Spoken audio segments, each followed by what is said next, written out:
Hello, my dear friends. Welcome to More Academy. In the previous week, in this chapter of journal, we studied a lot of different ideas. We understood what is the meaning of accounting documents, and we also understood the meaning of accounting books of accounts. Accounting documents are the primary source of information for the accountant. So एक accountant है, उसका हाथ के नीचे काम करने के लिए बहुत सारे जूनियर अकाउंटेंट्स हैं और ये सब मिलकर अकाउंट्स डिपार्टमेंट को बराबर से चला रहे हैं. लेकिन अकाउंट्स डिपार्टमेंट एक जगह पे रहने वाला है और ट्रांजैक्शंस अलग अलग जगह पे होने वाले हैं.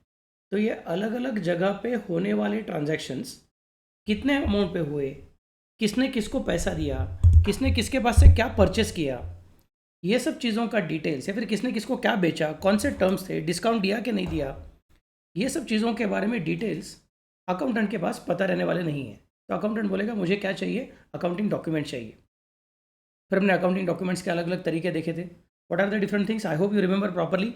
उसके अंदर सबसे इंपॉर्टेंट कौन सा था तुम्हारा, जर्नल और जर्नल वाउचर. उस जर्नल वाउचर के अंदर हम लोग क्या कंसिडर करते हैं, कौन से अकाउंट को डेबिट करने का वो भी लिखते हैं, कौन से अकाउंट को क्रेडिट करने का वो भी लिखते हैं, कब ट्रांजैक्शन हुआ उसका डेट लिखते हैं, ट्रांजैक्शन का बेसिक डिटेल्स क्या था वो लिखते हैं. ये सब चीज़ें उसके अंदर रहता है. फिर हमने बोला नहीं, फिर बहुत सारे ट्रांजैक्शंस रहेंगे और कुछ कुछ ट्रांजैक्शंस तो रिपीटेड नेचर के रहेंगे. तो रिपीटेड नेचर के ट्रांजैक्शंस को हमने क्या कंसिडर किया, क्लासीफाई करके रखा. कैश बाहर जाती है तो क्या करने का, कैश अंदर आती है तो क्या करने का. कैश बाहर जाती रहेगी तो हम बोलेंगे हमेशा हमेशा हमेशा cash is going out. Cash is going out इसका मतलब कैश अकाउंट को क्रेडिट ही करना है. तो ये टाइप के ट्रांजैक्शन में डेबिट किसको किया और क्रेडिट किसको किया दोनों लिखने के बजाय सिर्फ डेबिट किसको किया वो बताया तो भी चलेगा, क्योंकि क्रेडिट तो कैश को ही होने वाला है. इस तरह से हमने सोच के रखा. फिर बोला ये सब ट्रांजैक्शंस में हमको क्या करना पड़ेगा, सिर्फ डिटेल्स बताना पड़ेगा कि किसने दिया, किसको दिया, कब दिया, क्यों दिया, कितना दिया. ये सब चीज़ें लिख दो और कैश अकाउंट को क्रेडिट होगा मालूम पड़ गया तो देयर इज़ नो डिफिकल्टी. वैसे ही कैश आती रहेगी तो इन दैट केस हम लोग कैश रिसीट बनाने वाले रहते हैं. किसने दिया, क्यों दिया, कब दिया, किस कारण की वजह से दिया, ये सब चीज़ों के बारे में वहाँ पे लिखा जाएगा. That is cash receipt. So अपने पास 3 अलग अलग टाइप के वाउचर्स क्रिएट हो गए. ऐसा देखा जाएगा तो पहला कौन सा था तुम्हारा, जर्नल वाउचर, बाद में पेमेंट वाउचर और बाद में रिसीट. फिर हमने देखा कि हम लोग एक बहुत इंपॉर्टेंट चीज़ बना सकते हैं, that is called as cheque. Cheque is an order given by us to the banker कि अपने बैंक अकाउंट में पैसा है, वो पैसे को किस तरह से पे करना है, किसको पे करना है, कितना पे करना है, वगैरह वगैरह. फिर वे चेक के अंदर के हमने अलग अलग पॉइंट्स देखे थे. एक कौन सा था तुम्हारा, अगर याद रहेगा तो, बेरर चेक, बाद में क्या था, ऑर्डर चेक, बाद में क्या था, क्रॉस चेक, और लास्टली क्या सिखाया था आपको मैंने, अकाउंट पे ही चेक. फिर मैंने आपको चेक और डीडी के बीच का डिफरेंस भी बताया हुआ था.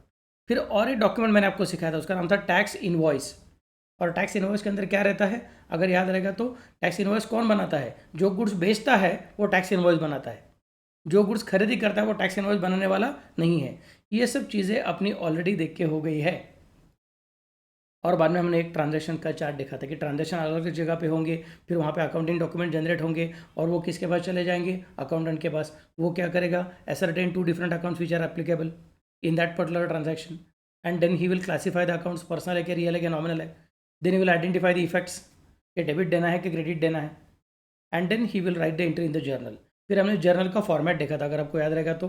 फॉर्मेट याद है ना जर्नल का, उसके अंदर मैंने क्या सिखाया था आपको, सबसे ऊपर रहता है इन द जर्नल ऑफ, किसके बुक्स में लिखना पड़ता है वो लिखना पड़ेगा पहले, because that is something which is record to be kept clear in our mind कि हम किसके बुक्स में लिख रहे हैं, क्योंकि उसके हिसाब से ट्रांजैक्शंस का इफेक्ट चेंज होता है. आज मैं जो कुछ चीज़ें सिखाने वाला हूँ उसमें आपको ये फ़र्क समझेगा कि किसके बुक्स में लिखा है उसके हिसाब से ट्रांजैक्शन के इफेक्ट कैसे चेंज होते हैं. फिर आपको बोला था कॉलम कौन से रहेंगे, डेट, पर्टिकुलर्स, एल एफ, और बाद में डेबिट अमाउंट और क्रेडिट अमाउंट. एल एफ का फुल फॉर्म याद है क्या रे, लेजर फोलियो. ओके, लेजर नाम का अलग बुक रहेगा, जर्नल नाम का अलग बुक रहेगा. बुक रहेगा तो उसके अंदर अलग अलग पन्ने रहते हैं और हर एक पन्ने को हम क्या करेंगे, नंबरिंग करके रखेंगे. फिर जर्नल के बुक के अंदर हर एक पन्ने के ऊपर जो एंट्री करके रखा है उसका अपने को पोस्टिंग करने का रहेगा, किधर, लेजर के अंदर. फिर लेजर के अंदर हर एक पन्ने के ऊपर हम लोग लिख के रखेंगे इसमें कौन सा अकाउंट है, इसमें कौन सा अकाउंट है, इसमें कौन सा अकाउंट है. फिर लेजर के पन्ने का रेफरेंस जर्नल के एंट्री के सामने लिखने का, और जर्नल के पन्ने का रेफरेंस लेजर के अंदर लिखने का. मतलब यहाँ पे जैसा एल एफ नाम का कॉलम है वैसा वहाँ पे कौन सा कॉलम रहेगा, जे एफ कॉलम रहेगा, that is journal folio.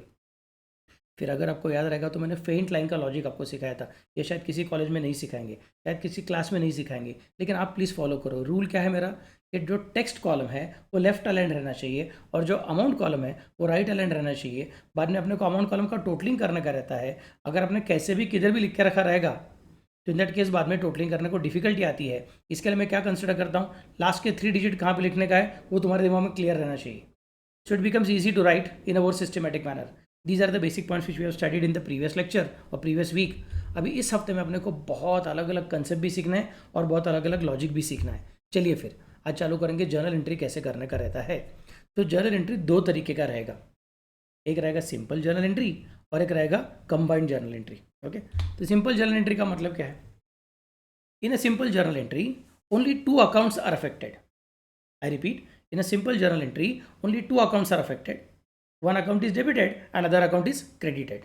One account is debited, other account is credited. So ऐसा ट्रांजैक्शन जिसके अंदर सिर्फ 2 ही अकाउंट को अफेक्ट किया गया है, वो 2 से ज़्यादा अकाउंट को अफेक्ट नहीं करता है, ऐसे ट्रांजैक्शन के एंट्री को हम बोलेंगे सिंपल जर्नल एंट्री। फिर कंबाइंड जर्नल एंट्री मतलब क्या है?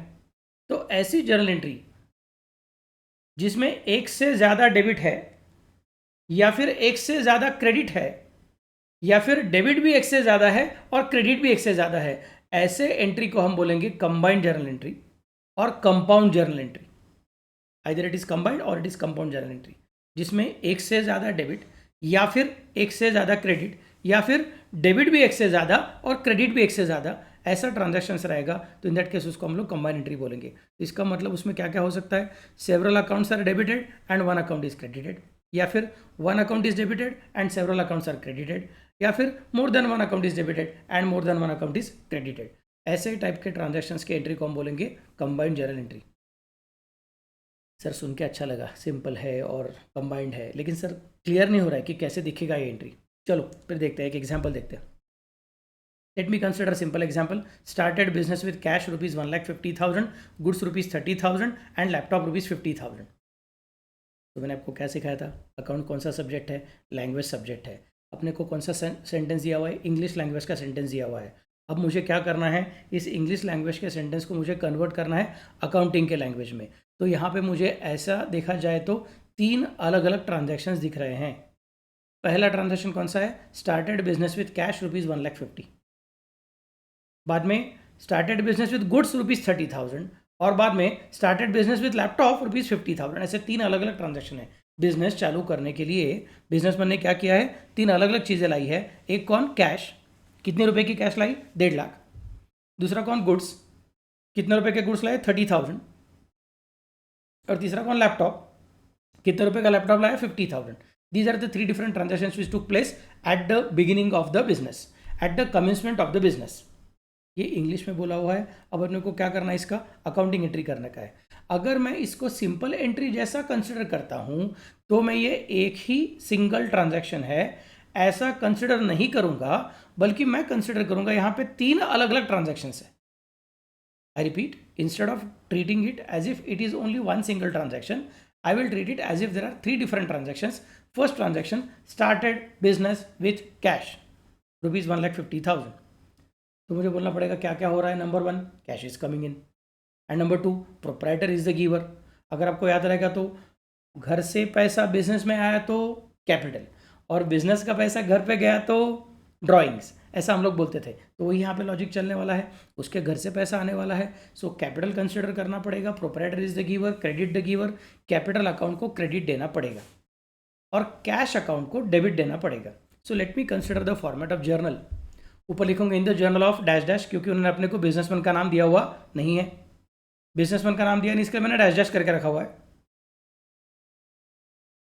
अगर वो नाम देते थे कि in the journal of mister X और in the journal of Tata limited वगैरह वगैरह, तो उसके हिसाब से लिखता था in the journal of dash dash, ये जगह पे वो नाम लिख देने का। डेट भी दिया हुआ नहीं उन्होंने कि बाबा ट्रांजेक्शन कब हुआ है। मैं बोलूँगा ठीक है, डेट नहीं दिया तो डेट कॉलम में क्वेश्चन मार्क डाल दूंगा। पहला ट्रांजेक्शन कौन सा है? Started business with cash rupees 1,50,000। So I will pass the entry here. Date column में कंसिडर करूंगा। जस्ट अ मिनट, मैं ज़रा मेरा पेन का कलर चेंज करता हूँ। या सो डेट कॉलम में लिखूंगा क्वेश्चन मार्क, और cash is coming in, debit what comes in, cash account is a real account, real account मतलब debit what comes in, credit what goes out. आपको rule सिखाया था मैंने सेकंड चैप्टर में, तो उसके हिसाब से कंसिडर करूंगा cash is coming in, cash account debit. Amount कितना है तो मेरा रुपीज़ 1,50,000। I write here 1,50,000। इस तरह से लिखना है कि जिसकी वजह से लास्ट का 3 जीरो वो फेंट लाइन के राइट साइड में जाएगा।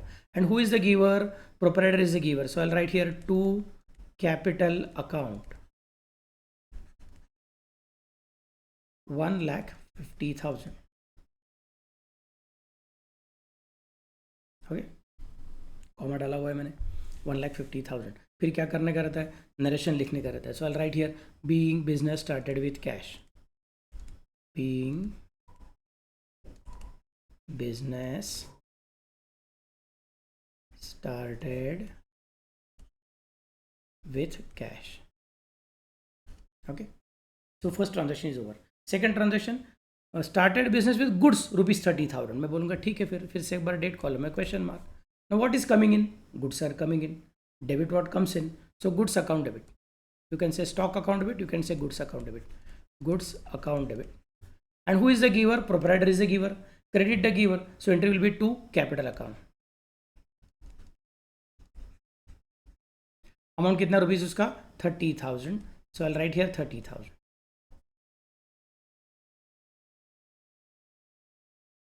बीइंग क्या रे, being business started with goods. Simple narration, ज़्यादा कुछ कॉम्प्लिकेट नहीं करने का, सिंपल नरेशन लिखने का। अपने को बाद में समझ में आना चाहिए कि बिजनेस में क्या हुआ था। अगर 6 साल के बाद, 6 महीने के बाद आपको कोई पूछे क्या रे ये ट्रांजेक्शन क्या था, तो तुमको याद आना चाहिए बिजनेस स्टार्टिंग के टाइम क्या हुआ ट्रांजेक्शन है। Being business started with goods, और you can say being goods brought in as capital, चलेगा जैसा आपको अच्छा लगेगा वैसा करो। जिसका स्पेलिंग आता है वो लिखने का, ज़्यादा टेंशन लेने का नहीं।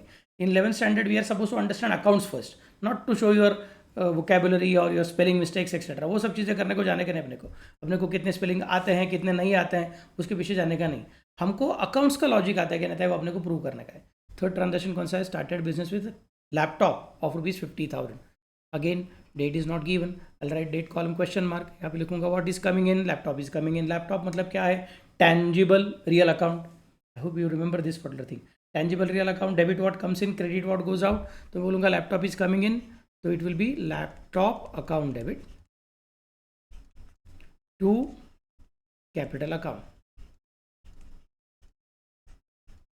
अमाउंट कितना उसका ₹50,000।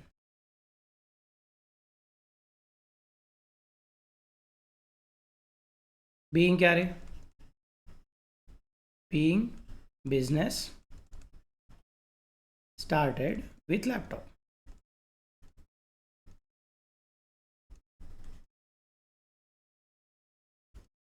Being business started with laptop. तो यहाँ पे क्या क्या मैंने दिए हुए ट्रांजैक्शन को सिंपल एंट्री जैसा कंसिडर किया है, मतलब एक डेबिट इफेक्ट रहेगा, एक क्रेडिट इफेक्ट रहेगा, और कुछ रहने वाला नहीं। एक से ज़्यादा डेबिट इफेक्ट नहीं दिया है, एक से ज़्यादा क्रेडिट इफेक्ट नहीं दिया हुआ है, सबको मैंने एक एक डेबिट इफेक्ट एक एक क्रेडिट इफेक्ट दिया हुआ है। बट अगर सपोज यही सिचुएशन को मैं कंबाइंड एंट्री के जैसा सॉल्व करना चाहता हूँ, let me shift my self here. Okay, अगर मुझे सपोज इसको कंबाइंड एंट्री जैसा सॉल्व करने का, तो मैं क्या बोलूँगा फिर, इन that case the entry will be like this. अब मैं सेम ट्रांजैक्शन को सिंपल एंट्री के बजाय कंबाइंड एंट्री के लॉजिक से सॉल्व करने का कोशिश करूँगा। मैं बोलूँगा अरे देख यार, बार बार क्या हो रहा है, कैपिटल अकाउंट को क्रेडिट होने वाला है। Number 1, all transactions are happening on same date. ऐसा कुछ नहीं कि बाबा कैश एक दिन लेके आया और गुड्स दूसरे दिन लेके आया और लैपटॉप और 10 दिन के बाद लेके आया, ऐसा तो कुछ हुआ नहीं है। सब कुछ एक ही दिन हुआ है, सब कुछ एक ही आदमी ने लाया हुआ है, एक ही दिन, एक ही वक्त, एक ही आदमी ने, एक ही कारण की वजह से लाया हुआ चीज़ है। तो 3 अलग अलग एंट्री करने का क्या ज़रूरत है। और उसके अलावा आप 3 अलग अलग नरेशन लिख रहे हो, नरेशन भी वही लिख रहे हो, being business started with cash, being business started with goods, being business started with laptop. क्यों इतना झंझट करने का, उससे अच्छा कंबाइन कर दो, एक ही एंट्री कर दो, क्योंकि एनीवे उसने एक साथ सब कुछ चीज़ें लाया है।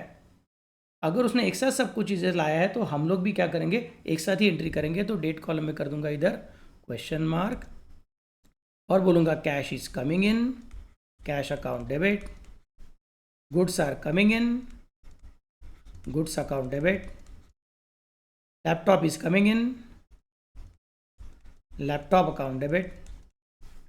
एक कितने का है, 1.5 लाख का है, दूसरा कितने का है, 30,000 का है, तीसरा कितने का है, 50,000 का है। To what, to capital account, because all this things are given by the proprietor. So to capital account amount कितना रहेगा, 1,50,000 प्लस 50 मतलब 2,00,000, 2,00,000 प्लस 30 मतलब 2,30,000। आई राइट हियर 2,30,000। और फिर नरेशन लिखूंगा, being business started with several assets. Simple, being business started with several assets और with assets. जैसा आपको ठीक लगेगा वैसा लिख दो, काम खत्म। जिसका स्पेलिंग आता है वो लिखो। So this is the idea. यहाँ पे क्या हुआ देखो, अभी एक ही बार नरेशन लिखना पड़ा और 3 बार कैपिटल अकाउंट को क्रेडिट करने की जरूरत नहीं पड़ी, एक ही बार क्रेडिट किया हुआ है। लेकिन यहाँ पे देखोगे तो भी समझेगा कि कैपिटल अकाउंट को 1.5 लाख का क्रेडिट किया है, बाद में 30,000 का क्रेडिट किया है, बाद में 50,000 का क्रेडिट किया है। मतलब अल्टीमेटली कैपिटल अकाउंट को तुमने 2,30,000 का ही क्रेडिट किया था, बट अलग अलग स्टेप में किया था। यहाँ पे एक ही बार कर दिया 2,30,000 का क्रेडिट। यहाँ पे देखो तुमने कैश को डेबिट 1,50,000 का किया था, यहाँ पे भी 1,50,000 का ही डेबिट है। यहाँ पे 30,000 का डेबिट दिया था गुड्स को, यहाँ पे भी 30,000 का गुड्स को डेबिट है। यहाँ पे 50,000 का लैपटॉप का डेबिट है, यहाँ पे 50,000 का लैपटॉप का डेबिट है। मतलब जो आपने पहले किया था सिंपल एंट्री में और जो आपने बाद में किया है कंबाइंड एंट्री में, अल्टीमेटली इफेक्ट सेम है। I repeat, ultimately effect same है, सिर्फ लिखने का तरीका अलग अलग है। In a combined entry you will find that we may give several debits in a single entry. हम ये नहीं बोलेंगे एक डेबिट और एक क्रेडिट, हम बोलेंगे एक से ज़्यादा डेबिट रहेगा तो भी चलेगा। हाँ, लेकिन बहुत इंपॉर्टेंट चीज़ क्या है कि एक से ज़्यादा बार डेबिट हुआ है, 1 बार, 2 बार, 3 बार, और क्रेडिट एक ही बार हुआ है, तो भी डेबिट का टोटल और क्रेडिट का अमाउंट ये सेम रहना चाहिए। 1,50,000 plus 30 plus 50 total of debit must be equal to total of credit. याद है ना आपको तराजू सिखाया था, ड्यूअल एस्पेक्ट कंसेप्ट। क्या बोला था, every debit must have equal and corresponding credit. यहाँ पे अपने को नजर आता था 1.5 लाख के सामने 1.5 लाख, 30 के सामने 30, 50 के सामने 50। यहाँ पे क्या दिख रहा है, 1.5 लाख, 30 और 50 सबका मिला के यहाँ पे 2,30,000 है। बट अल्टीमेटली 2,30,000 के अंदर तीनों लोग छुपे हुए हैं। मतलब 1.5 लाख का सेकंड इफेक्ट है, सिर्फ कंबाइंड होके आ गया है। 30,000 का सेकंड इफेक्ट है, सिर्फ कंबाइंड होके आ गया है। 50,000 का सेकंड इफेक्ट है और वो भी कंबाइंड होके आया हुआ है। I hope now you can understand the difference between simple entry and combined entry. आगे चल के हम ऐसे बहुत सारे ट्रांजैक्शंस करेंगे यहाँ पे आपको चॉइस रहेगा, सिंपल एंट्री करना है कि आपको कंबाइंड एंट्री करना है। चलिए, let me start with the next point now. Now next point is about discount. Discount दो तरीके के रहते हैं। आई रिपीट, डिस्काउंट दो तरीके के रहते हैं। ये हमने इसके पहले भी सीखा हुआ था अगर याद रहेगा तो। एक कौन सा है तुम्हारा ट्रेड डिस्काउंट और दूसरा कौन सा है तुम्हारा cash discount.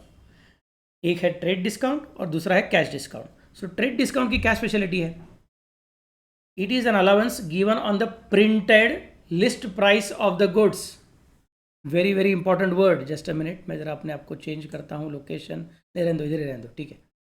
It is the printed list price of the goods. देखो क्या बोला है, ये बाद में देखेंगे, पर इधर देखो, it's an allowance given on the printed list price of the goods. मतलब जो आपका गुड्स का लिस्ट प्राइस रहेगा, उसका लिस्ट बनाया हुआ रहेगा, प्रिंटेड प्राइस रहेगा, उसके ऊपर जो डिस्काउंट लिया जाता है उसको हम लोग ट्रेड डिस्काउंट बोलते हैं।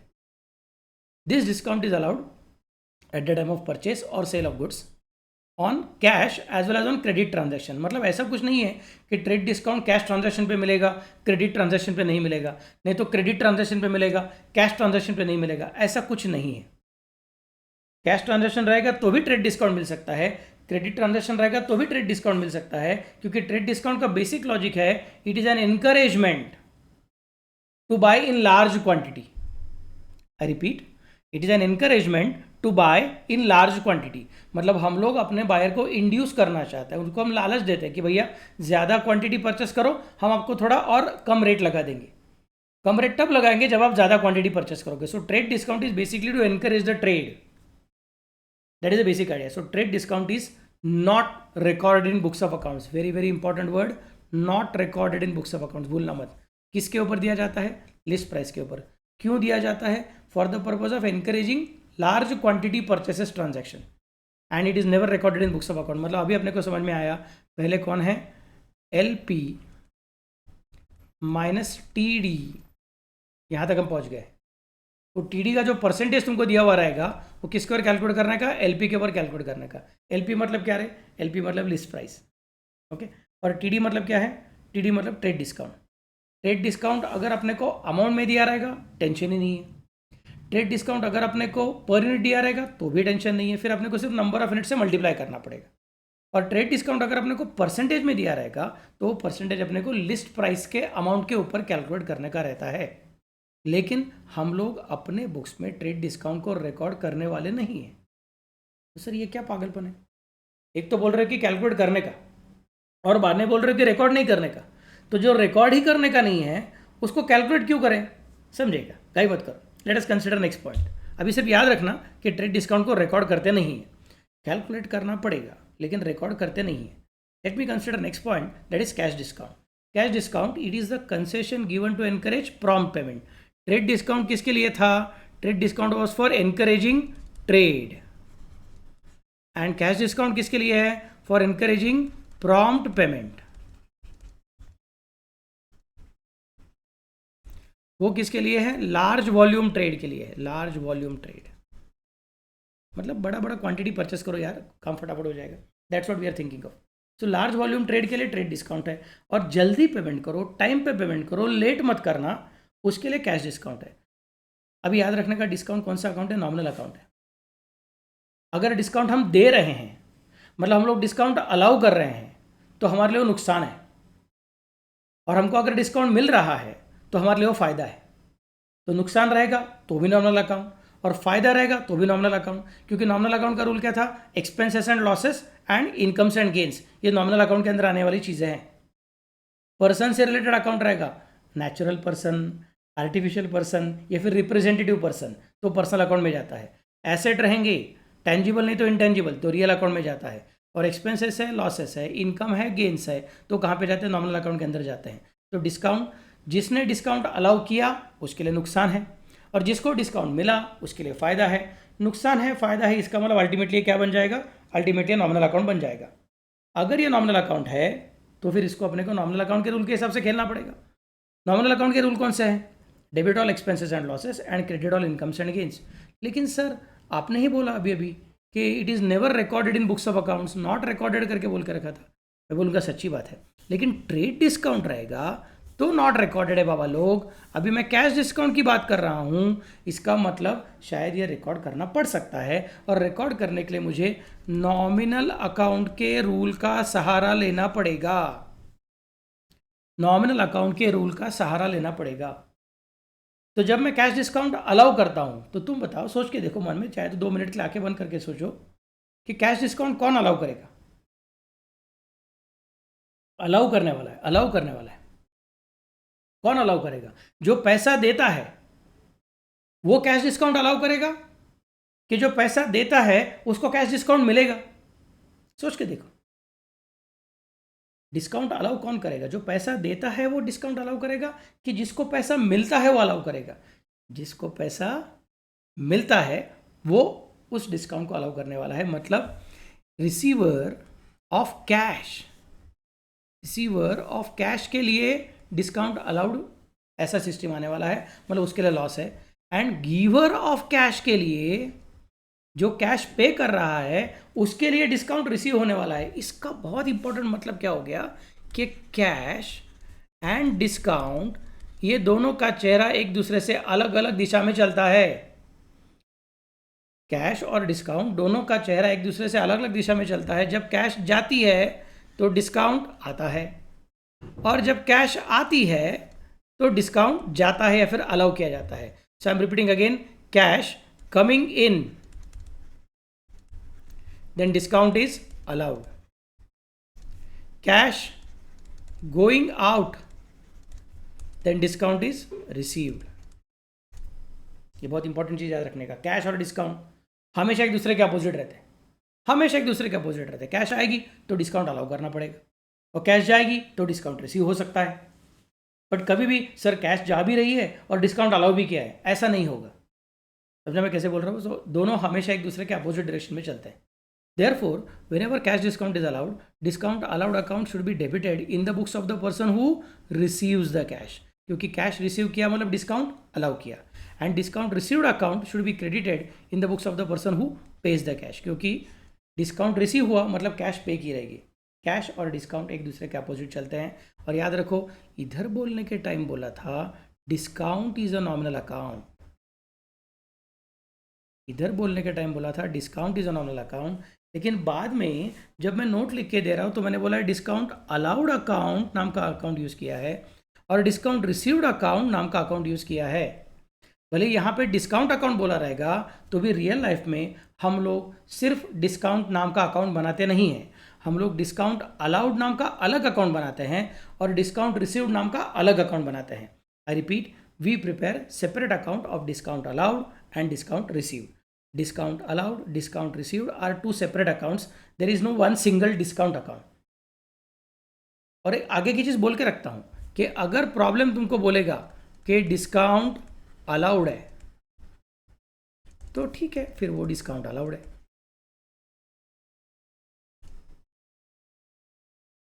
अगर प्रॉब्लम बोलेगा डिस्काउंट रिसीव्ड है तो समझ जाने का ठीक है भैया डिस्काउंट रिसीव्ड है।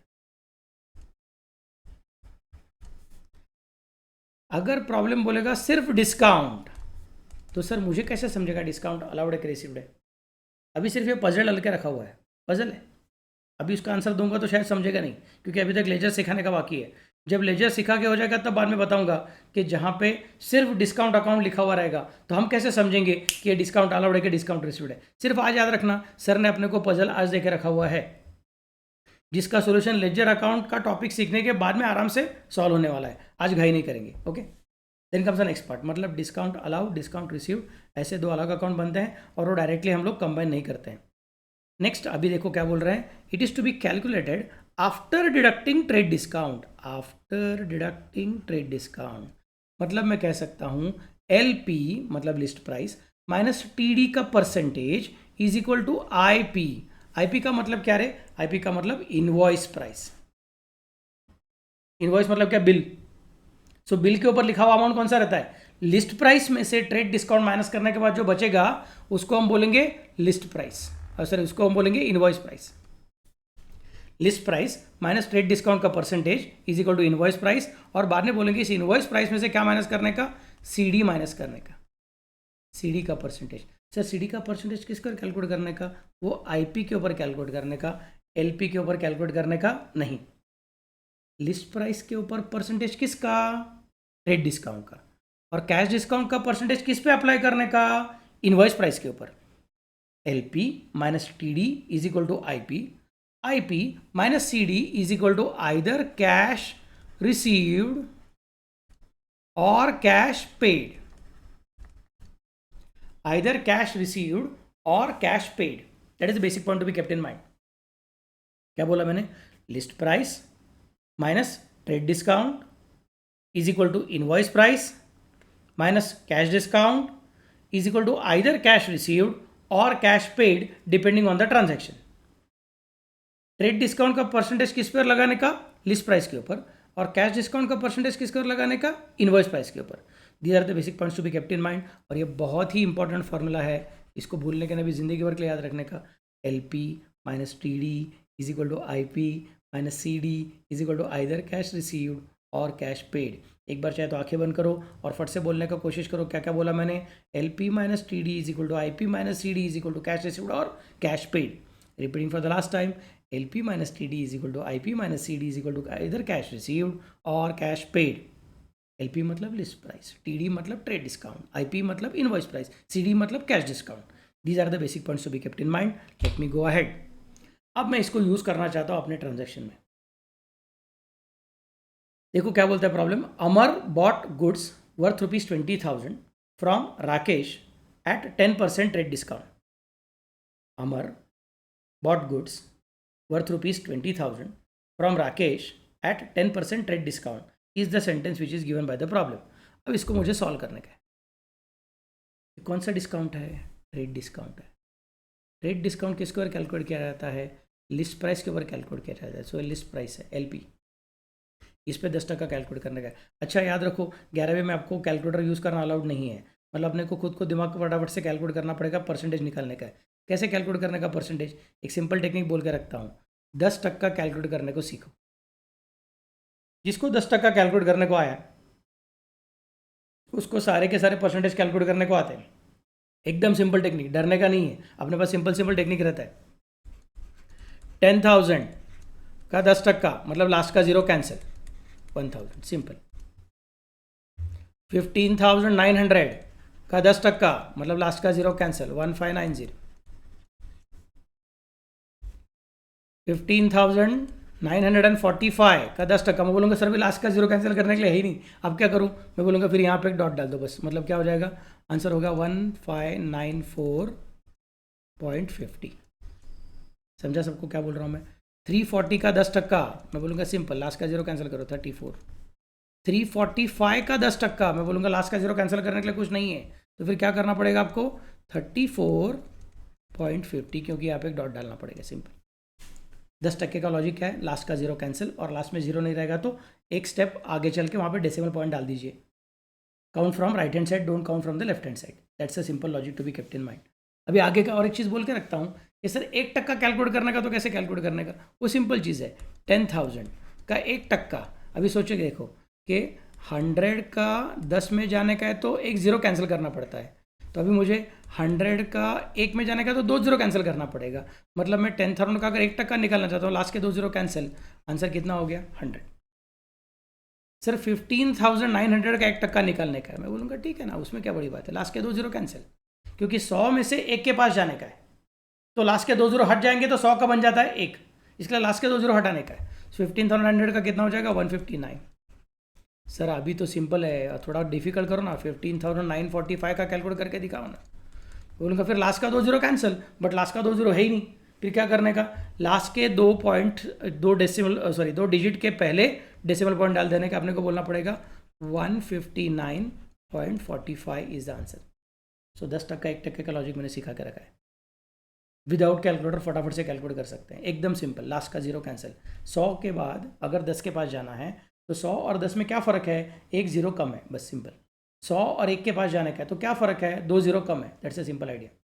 लेकिन सर मुझे 5% कैलकुलेट करना का रहेगा तो मैं बोलूँगा 5% एकदम सिंपल है, एक तो पहले 10% निकालो, फिर 10% का आधा करो, क्योंकि 10 का आधा 5, नहीं तो 1% निकालो और उसको 5 से मल्टीप्लाई करो, क्योंकि 1 सब 5 गुना मतलब 5। This is the simple logic to be kept in mind. Okay. So when we are thinking of calculating percentage, the simple idea is always calculate 10% and 1% first. अभी आज के लिए इतना ही काफ़ी है, क्योंकि नेक्स्ट पॉइंट जब डिस्काउंट आएगा तब ऐसा कुछ रहेगा 7.5% डिस्काउंट कैलकुलेट करो, तो कैसे कैलकुलेट करेंगे, फिर पहले 10% निकालेंगे और 1% निकाल के रखेंगे, और फिर 10% का आधा करके 5% निकाल के लेंगे, फिर 5% मिल जाएगा, और 1% ऐड कर देंगे तो 7% हो जाएगा, और बाद में 0.5 मतलब 1% का आधा निकालेंगे और उसमें ऐड करेंगे। डर लग रहा है, डरिए मत, टेंशन मत लीजिए, बाद में आके हमें फिर से बार जब प्रॉब्लम आएगा तब देखेंगे, एकदम ईजी है, एकदम टेंशन मत लो, कैलकुलेटर की ज़रूरत ही नहीं पड़ती है। ओके, सिर्फ इतना याद रखो, 10% मतलब एक जीरो कैंसिल, 1% मतलब 2 जीरो कैंसिल। आज के लिए इतना ही काफ़ी है, आगे के लेक्चर में मैं और बहुत सारा कैलकुलेशन सिखाऊंगा, टेंशन मत लो। चलो फिर अभी कैलकुलेशन पूरा हो गया है तो आई कैन स्पेसिफाई अपना इक्वेशन क्या था रे, अपना इक्वेशन था list price, just a minute, मुझे ज़रा ये रबर से हटाने दो पहले इसको, इरेजर आ जाओ, चलो जी फटाफट से इसको हटा देता हूँ so that I can write the equation. ये इक्वेशन क्या था रे, आंखें बंद करके आपने सोचा था वो, बहुत सिंपल इक्वेशन था आपका, याद है क्या, इक्वेशन था लिस्ट प्राइस माइनस क्या, list price minus trade discount is equal to invoice price. List price कितना है, 20,000 है, ट्रेड डिस्काउंट कितना है, 10% है। 10% कैसे कैलकुलेट करने का, लास्ट का जीरो कैंसिल मतलब 2,000 हो जाएगा, तो इनवॉइस प्राइस कितना बच जाएगा, 18,000 हो जाएगा, काम खत्म। This is the basic thing. आपने को इसका भी एंट्री करके दिखाने का, तो एंट्री कैसे होगा, इन द जर्नल ऑफ, याद रखना भैया, इन द जर्नल ऑफ अमर। अमर ने ट्रेड डिस्काउंट दिया हुआ है, मतलब अमर ने कितना रुपए का बिल बनाया रहेगा, अमर ने 18,000 रुपये का बिल बनाया रहेगा, नहीं सर 20,000 का, 20,000 का लिस्ट प्राइस है, 20,000 का लिस्ट प्राइस है, लिस्ट प्राइस का बिल नहीं बनता है, ट्रेड डिस्काउंट देने के बाद जो अमाउंट बचेगी उसका टैक्स इनवॉइस बनता है, और टैक्स इनवॉइस के हिसाब से इनवॉइस प्राइस बनता है।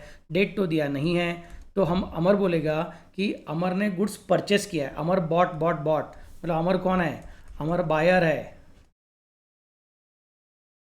अमर बायर है, बायर के लिए गुड्स आर गोइंग आउट के गुड्स आर कमिंग इन, बाहर के लिए goods are coming in, goods are coming in मतलब मुझे बोलना पड़ेगा गुड्स अकाउंट डेबिट। लेकिन मैंने आपको ये भी सिखाया था कि गुड्स के बारे में 4 अलग अलग अकाउंट रहते हैं। एक कौन सा, परचेस अकाउंट, दूसरा कौन सा, परचेस रिटर्न, तीसरा कौन सा, सेल्स अकाउंट, चौथा कौन सा, सेल्स रिटर्न। ऐसे 4 अलग अलग अकाउंट रहते हैं। यहाँ पे गुड्स आर परचेस्ड मतलब मैं कह सकता हूँ purchase account debit. Goods are coming in, debit what comes in, purchase account debit.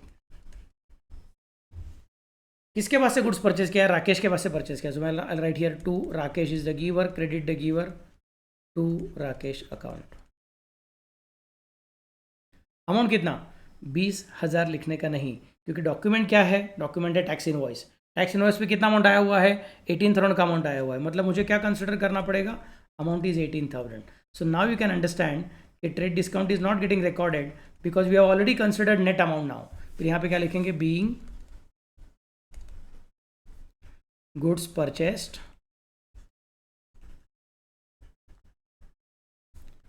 at 10% trade discount, at 10% trade discount. Simple idea. Okay.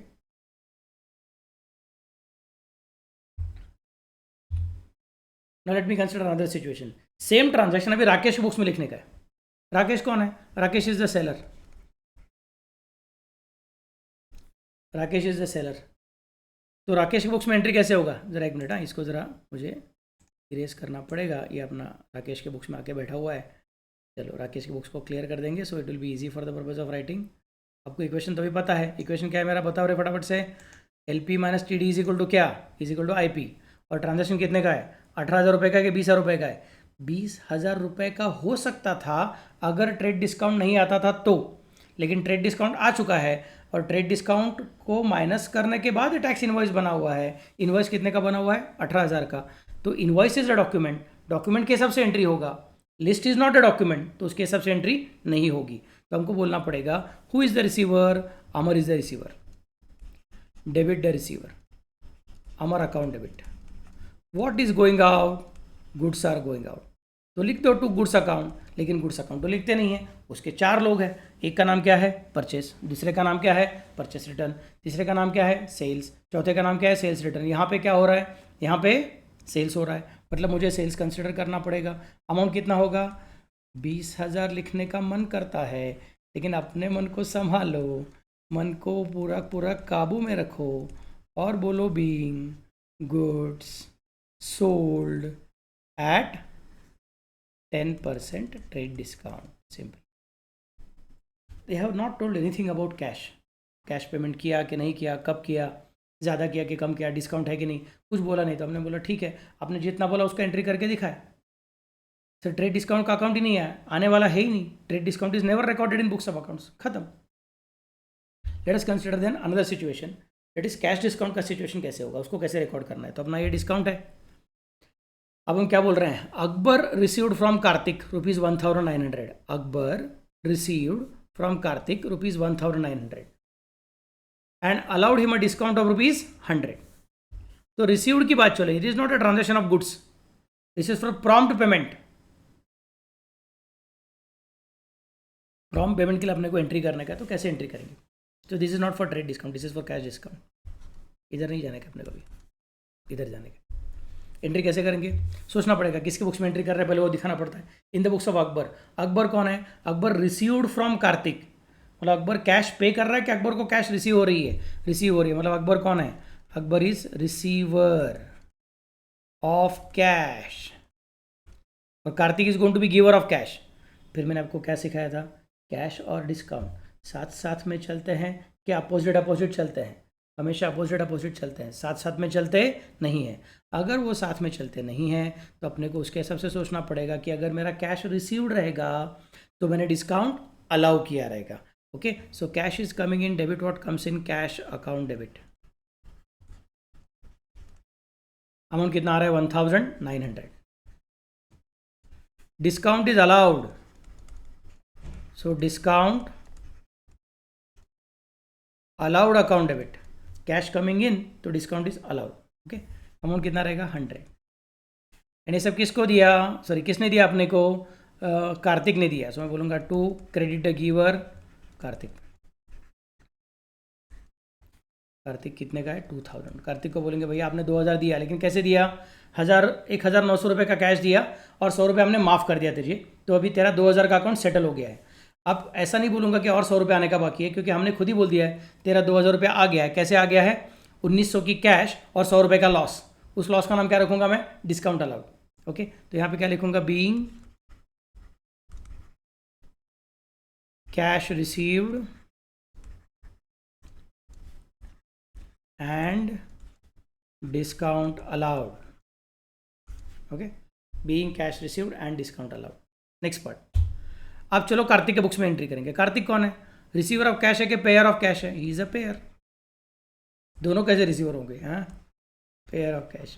इसने भी दिया उसने भी दिया, तो लिया किसने फिर, अगर एक ने रिसीव किया तो दूसरे ने पे किया, सिंपल लॉजिक। सो कार्तिक भैया बोल रहा है कि मैं पेयर ऑफ कैश हूँ। मैं बोलूँगा राजा मतलब तेरे पास कैश आ रही है कि कैश जा रही है। बोलता है सर पेयर बोला तो काम खत्म ना, अभी और क्या पूछते हो। मैं बोलूँगा अरे हाँ यस यस यस यस, तू पेयर है मतलब तेरे पास से कैश जा रही है। कैश जा रही है मतलब डिस्काउंट तूने रिसीव किया रहेगा। तो कार्तिक बोलेगा कि मेरे पास से कैश जा रही है और मुझे डिस्काउंट मिल रहा है, और ये सब किसकी वजह से, अकबर की वजह से। So Akbar is the receiver, Akbar account debit. Amount कितना, rupees 2000। To cash is going out to cash account 1900, to discount received account amount is 100, being cash paid and discount received। खत्म। देखो ट्रेड डिस्काउंट हमने डिस्काउंट अलाउड डिस्काउंट रिसीव्ड का नाम नहीं use किया था। अगर आपको चाहिए रहेगा तो यहाँ पे दिखाता हूँ, यहाँ पे डिस्काउंट का नाम नहीं आया हुआ है। डायरेक्टली डिस्काउंट के अमाउंट को कट करके जो अमाउंट आती है वही अमाउंट आई हुई है।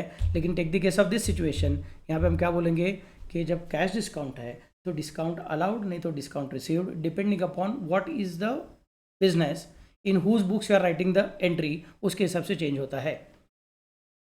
तो अकबर के लिए क्या था, डिस्काउंट अलाउड था, और कार्तिक के लिए क्या था, डिस्काउंट रिसीव्ड था। इस तरह से वर्किंग होता है। Now let us consider one single transaction where we are talking about trade discount as well as cash discount, दोनों को साथ में देखने का कोशिश करेंगे। देखो ट्रांजैक्शन क्या कहता है, on 1 April Anand sold goods to Abhay of ₹10,000 at 10% trade discount. Abhay paid immediately, hence he was allowed cash discount of 5%. तो इसमें ट्रेड डिस्काउंट भी है और इसमें कैश डिस्काउंट भी है। तो मैंने आपको क्या सिखाया था, पहले अपने को इक्वेशन मन में करना पड़ेगा। इक्वेशन क्या था रे आपका, LP minus TD is equal to IP minus CD is equal to either cash received और कैश पेड। क्या देखें, okay, list price minus trade discount is equal to invoice price minus cash discount is equal to either cash received or cash paid. Let us consider the situation now. On 1st April, Anand sold goods to Abhay of ₹10,000. Of ₹10,000. List price 10,000. At 10% trade discount. 10% कैसे निकालने का? Last का zero cancel, तो amount कितना आएगा 1000। बच गया कितना 9000। ये क्या है, तुम्हारा इनवॉइस प्राइस है। इस इनवॉइस प्राइस का कितना परसेंट निकालने का तुमको, ये तो 10% था, अब अपने को 5% निकालना है। तो 9000 का 5% कैसे निकालेंगे, मैंने आपको क्या सिखाया था, पहले 10% निकाल दो। 9000 का 10% मतलब लास्ट का जीरो कैंसिल, बच गया कितना 900। 900 कौन है, 10% है। अपने को 10 चाहिए कि 5 चाहिए, 5। 10 का आधा 5 होता है, 10 का आधा 5 होता है, तो 900 का आधा कर दो। 900 का आधा कितना आएगा 450, सो 450 माइनस कर दिया। 9000 माइनस 450 मतलब कितना बच गया रे, 8550 is the answer of cash received और cash paid. So calculation is ready. List price minus trade discount is equal to invoice price minus cash discount is equal to either cash received or cash paid. चलो फिर entry करेंगे in the books of आनंद। आनंद कौन है, आनंद sold the goods बोला हुआ है, तो Anand is the seller and Anand को ऑब्वियसली कैश मिल ही रहेगी and that means is receiver of cash. Anand is the seller and is the receiver of cash. Anand पहला एंट्री क्या पास करेगा, 1 अप्रैल को पास करेगा एंट्री। अभी उन्होंने ईयर दिया नहीं अपने को, कि 23, 24, 25 के 30 कौन सा ईयर दिया नहीं होना अपने को. सो 14 लिख के रखा है मैंने, बाकी कुछ नहीं है. And sold goods to Abhay of ₹10,000 at 10% trade discount. Trade discount is never recorded in books of accounts. मतलब हम लोग 10,000 को नहीं लिखेंगे, 1,000 को नहीं लिखेंगे, हम 9,000 को लिखेंगे. 9,000 को लिखेंगे. एंट्री क्या करेंगे हम लोग फिर? एंट्री बोलेंगे Abhay is the receiver. Abhay is the receiver and goods are going out. So entry हो जाएगा Abhay is the receiver, debit the receiver, Abhay account debit. Amount कितना रहेगा? 10,000 मत लिखो, 9,000. ये लिखने का कैसे याद रखो? फेंट लाइन के राइट साइड में, फेंट लाइन के लेफ्ट साइड में. हाँ. And goods are going out. Credit what goes out to sales account. हमने अभय को पूछा, अभय सर अब भी पैसा दोगे क्या? अभय सर बोलते हैं सर अब भी पैसा नहीं है मेरे पास, लेकिन अब भी दिया तो क्या होगा? बोलते हैं सर अगर आप जल्दी पैसा दे दोगे तो 5% डिस्काउंट होगा. अभय सर बोलते ठीक है, अब भी घर पे जाता हूँ, कैश लेके आता हूँ. मैं बोलूँगा अच्छी बात है, पहले तो एंट्री कर दिया. Abhay account debit to sales account being goods sold at 10% TD. खत्म. अभय सर गुड्स लेके चले गए और मैं बाकी का ट्रांजेक्शन करने में आगे चला गया. फिर शाम को मैं दुकान बंद करने वाला था, तभी अभय सर भाग भाग के बोले सर मैं आ गया हूँ. आपने क्या बोला था? आज कैश पैसा दोगे तो 5% डिस्काउंट. में बोला अरे लेकिन अभी दुकान बंद. सर नहीं, देखो देखो जल्दी देख लो, बस काम खत्म हो जाएगा. मेरा भी, आपको भी फ़ायदा, मेरा भी फ़ायदा. आपको कैश मिल जाएगी और मुझे फ़ायदा हो जाएगा, मुझे 5% डिस्काउंट मिल जाएगा. बोलूँगा ठीक है, लेकिन मैं सुबह सुबह क्रेडिट सेल्स का एंट्री करके हो गया है. बोलते रहने दो ना फिर सर, क्रेडिट सेल का एंट्री रहने दो, उस एंट्री को कैंसिल मत करो. मैं तभी क्या बोला था आपको, मैं देखता हूँ घर जाके कैश जमा होते रहेंगे तो लेके आऊँगा, वरना नहीं लेके आऊँगा करके. अभी जमा हो गए तो लेके आया. आपको तभी पता नहीं था कि मैं आऊँगा कि नहीं आऊँगा, इसके लिए आपने क्रेडिट सेल बोल के रखा. अब पैसा आ रहा है तो पैसा आने का एंट्री करो. सेम दिन को एंट्री हो रहा है 1/4 को, cash is coming in, cash account debit because is the receiver of cash. And how much cash is coming इन? 8,550. और मैंने क्या बोला है? कैश का डिस्काउंट का बिल्कुल पट्टा नहीं है. कैश इधर जाएगी, डिस्काउंट उधर जाएगा. 100%. 36 का आंकड़ा है उनका. कभी भी एक दूसरे की तरफ नहीं देखता, हमेशा एक दूसरे को पीठ दिखाते हैं. इन दैट केस मुझे बोलना पड़ेगा cash account debit because cash is coming in, but discount is allowed. So discount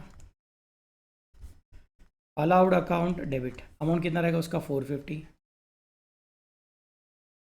2 ये सब किसने दिया अपने को? अभय ने दे दिया. अभी अभय का जो अकाउंट था 9,000 रुपये का, अब वो सेटल हो गया है. अभी अभय का सब और कुछ पैसा मांगने को जाने वाले नहीं है. तो I write here 2 Abhay account. Amount कितना है? 9,000. Being cash received and discount allowed at the rate of 5%. खत्म. ये किसके बुक्स में एंट्री किया हमने? आनंद के बुक्स में एंट्री किया. अब क्या करेंगे हम लोग? अभय के बुक्स में एंट्री करने को जाएंगे. अभय के बुक्स में एंट्री कैसे होगा? इधर कार्तिक लिखा हुआ है, कार्तिक नहीं चाहिए वाला होगा, इधर अभय चाहिए अपने को. Please note that it is Abhay, not Kartik. तो who is Abhay? Abhay is the buyer और he is the purchaser and is the payer of cash. तो अभय ने 1/4 को पहले एंट्री करना है परचेस का. बोलेगा goods are coming in, debit what comes in, purchase account debit. Goods are coming in, debit what comes in, purchase account debit. Anand is the giver, credit the giver to Anand account. Amount कितना? 10,000 लिखने का मन करता रहेगा तो अपने मन को संभालो. हाथ में कितना ले लो? 9,000. 9,000 being goods purchased at 10% TD. खत्म. फिर शाम को पेमेंट करने के बाद घर पे जाएगा, बोलेगा अरे मैंने पेमेंट करके आया, अपना काम खत्म किया. आनंद सर का अकाउंट अभी अपने बुक्स में से हटा देना है, तो बोलना पड़ेगा Anand sir is the receiver, Anand account debit. Anand को कितना रुपया दिया? भले ही हमने उनको कम रुपया दिया रहेगा तो भी उन्होंने बोला अभी 9,000 का हिसाब चुकता हो गया है.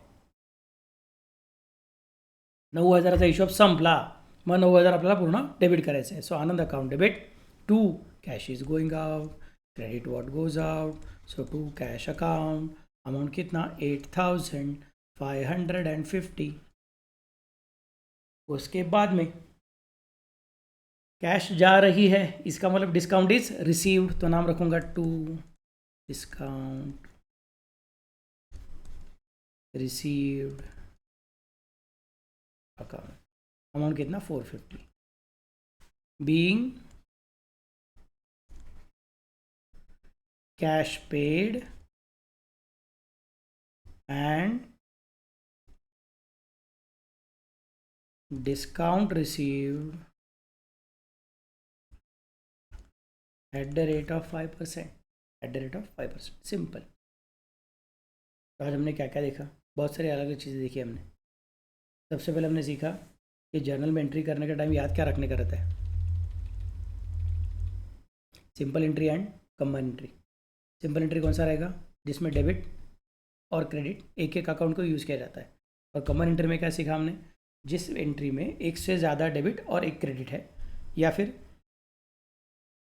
एक डेबिट है और एक से ज़्यादा क्रेडिट है, या फिर ज़्यादा अलग अलग अकाउंट को डेबिट किया है, ज़्यादा अलग अलग अकाउंट को क्रेडिट किया है, तो उसको कंबाइंड नहीं तो कंपाउंड एंट्री बोलते हैं। सिर्फ याद कर रखने का, भले ही number of accounts affected are more, तो with the amount is exactly same, every debit must have equal and corresponding credit. इसका मतलब ये नहीं कि डेबिट में एक अकाउंट तो क्रेडिट में एक अकाउंट, डेबिट में दो तो क्रेडिट में दो, ऐसा नहीं है। बट डेबिट का अमाउंट का total must be tallying with the credit का अमाउंट का total, is the basic requirement to be kept in mind. Okay, फिर हमने और क्या देखा, डिस्काउंट के बारे में सीखा था, उसमें एक बहुत इंपॉर्टेंट इक्वेशन सीखा मैंने आपको। यार इक्वेशन क्या था, L P minus T D is equal to I P minus C D is equal to either cash received और कैश पेड। फिर क्या सीखा मैंने आपको, कैश और डिस्काउंट दोनों का 36 का आंकड़ा है। कैश आती है तो डिस्काउंट जाता है, और कैश जाती है तो डिस्काउंट आता है। तो याद क्या रखने का, डिस्काउंट अकाउंट नाम का अकाउंट कभी बनाने वाले नहीं है। अपने को हमेशा याद रखने का, इधर डिस्काउंट अलाउड अकाउंट नहीं तो डिस्काउंट रिसीव्ड अकाउंट। और डिस्काउंट अलाउड है कि डिस्काउंट रिसीव्ड कैसे समझेगा, सिंपल चीज़ याद रखो कि भैया हम लोग कैश पे करते रहेंगे, मतलब कैश जाती रहेगी, तो in that case discount received account रहेगा। और कैश रिसीव करते रहेंगे, मतलब कैश आती रहेगी, तो in that case discount allowed account रहेगा। These are the basic points which we have studied. Now in tomorrow's lecture, I'm going to talk about the most fascinating subject, most fascinating topic, that is GST. तो कल का lecture miss मत कीजिए। Okay, चलो then, bye bye, take care, good night.